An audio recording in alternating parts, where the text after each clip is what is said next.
Welcome, everyone, to the Knicks postgame show. Electricity tonight from Obi Toppin. Got the block. Quickly to Obi. And look at that one. Yes. Lighting it up across the street at MSG. And also, Toppin, 4 of 7 from downtown. Had 14 of his 24 in the second half. And the Knicks roll over the Pacers 131 to 114. Great to have you with us, everybody, from our Delta MSG studios. Bill Pito along with Alan Hahn. Hopefully Obi Toppin can do this once the regular season starts. Of course. Because he was electric tonight, that's for sure. I'll tell you what, picked up where he left off at the end of last season. You know, let's not forget that at the end of the season when he was getting a lot of minutes, he was starting to show pieces of his game that he's been working on. The electric stuff, the highlight film dunks and all that, that gets the crowd going, no doubt about it. But for me, it was finishing at the rim, knocking down a couple of threes, and the defense as well. All right, the third quarter, Knicks erupted in the second quarter for 46 points. Third quarter, Indiana making a little bit of a run. We had 3 timeouts in the third quarter from Tom Thibodeau. Yeah. Would not allow this tonight to become a third quarter of doom, that's for sure. Right.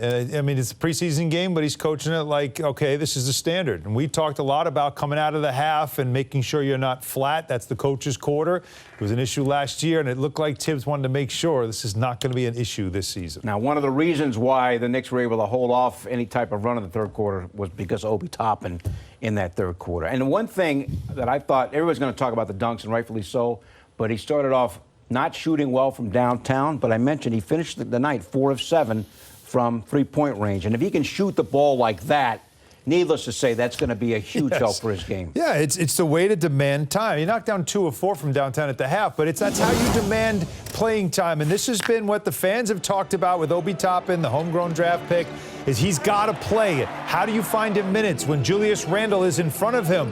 You demand it by doing things like this, knocking down a three-point shot that he has been working on, becoming that knockdown guy.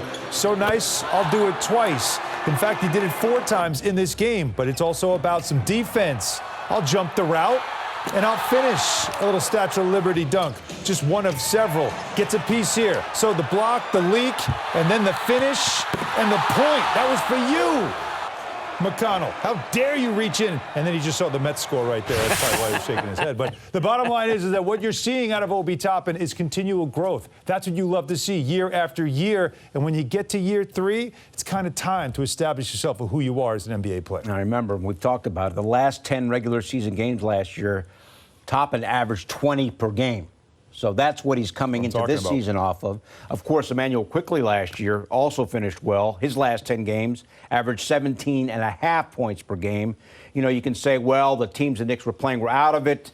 Knicks really didn't have much to play for either. But those 2 guys finished up really well. And tonight, Quickley finished with 17 points. He was very effective with Obi in that second half. And it's the 2 of them are really kind of connected, right? Like, you're going to see a lot of players off the bench, and these 2 guys are going to be the heart and soul of the reserves. I mean, that's just what it's going to be. And if you're going to be a good team in the NBA, you've got to have a good bench. Depth is a strength of this team. It was something we talked about 2 years ago when they made the playoffs. It was something that should have been a strength last year, but because of so many injuries, you had to start moving guys out of the bench and bring them into the starting lineup. You're looking at now the growth, again, of another player in Immanuel Quickley that is learning how to play a role that he fits on this team. He wants to be a point guard. We know he can score. He shoots the ball very well, and Tom Thibodeau says he is an underrated defensive player. He and Derrick Rose are really good together as a backcourt off the bench, but he and Obi Toppin have something special off the court and on it, because on Toppin's breakouts, because he'll run, Quickley finds him. He knows exactly where he is. He knows how to get on the ball. And those are momentum kind of baskets in transition that Quickley tries to find. It's going to be very interesting. And we talked about it a little bit at the half. Elfrid Payton 2 years ago didn't play much in crunch time. Last year, Kemba Walker wasn't out there a lot. Yeah, one couldn't shoot, one couldn't defend. Right. Yeah. So this year, though, you got Brunson. Yep. And you got Rose. And you got Quickley. It's going to be very interesting to see how Tom Thibodeau decides to close these games. Yeah, it's true, because he did trust Immanuel Quickley a lot of times. Now, Quickley led the team in fourth quarter minutes last season, but a lot of those fourth quarter minutes were the ones that bridged the third into the fourth that you see a lot of the bench do.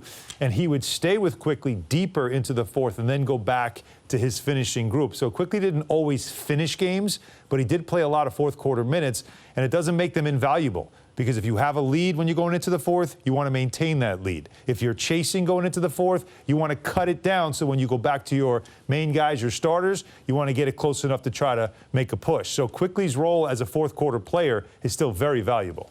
All right, also tonight, RJ Barrett, another very effective game. Finished the game with 18. 16 came in the first half, and of his first 5 threes, he made 4 of them. Yes, and that is a nice addition to his game. The idea that you can't go under, that you have to respect his shot, something he has worked on. He's talked about wanting to be a more consistent outside shooter, and it will set up his strength, which is going to the basket. So it starts here. Just a good form, high release, in rhythm, catch and shoot. And like we said, we know he can do this. The lefty, when you get on that left hand, there's nothing he can do about it. I love this play. Julius Randle draws the defense in, kick it out, and then make the defense pay for sucking in, knock it down. Look at this little exchange. Go under the screen, I'm going to make you pay.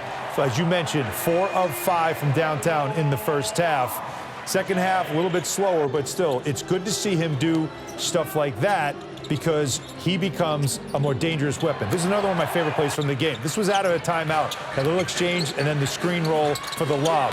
Fade away there as well. All little wrinkles, all little things that RJ has added to his game to become more of a complete offensive player. He can drive to the basket. He relies so much on that last year. But now, when you know the drive's coming, he can beat you with that pull-up you just saw there, a little 1-foot, little Dirk Nowitzki, and he can hit you with the 3. He has shown us now in the first 2 preseason games the shot's there. All right, so you got RJ with 18, Jalen Brunson 17, Julius Randle 15. All told, the Knicks had 6 players in double figures. Tremendous balance. And that's obviously something that Tom Thibodeau wants to keep going. You get 6 guys in double figures with the help off the bench. Perfect recipe for success. That's what you want. Again, you got to have depth. Depth is your strength. You know, you're not a team that has superstars. You don't have the LeBron James and Kevin Durant on a team like this. So you've got to have who's got it going on this night. You ride that hand. Who's got the matchup? And then the depth part of it. You're going to beat more teams in this league with your depth because your bench is just going to be better than a lot of teams in this league who don't have. They might be top heavy or maybe they just aren't good enough to have enough depth on their bench. It should have been a strength last year. It wasn't, but it's got to be this year. And with each of these players, the so-called young guys that everybody loves to see, all the fans, they love the young guys. They're not young anymore. They've been in the league now a couple of years, and they're getting minutes, and they're getting better with off seasons. And this was a long off season for these guys. You can see the improvement in them, and we still haven't seen Quentin Grimes, who was one of the top players in the summer league this past summer.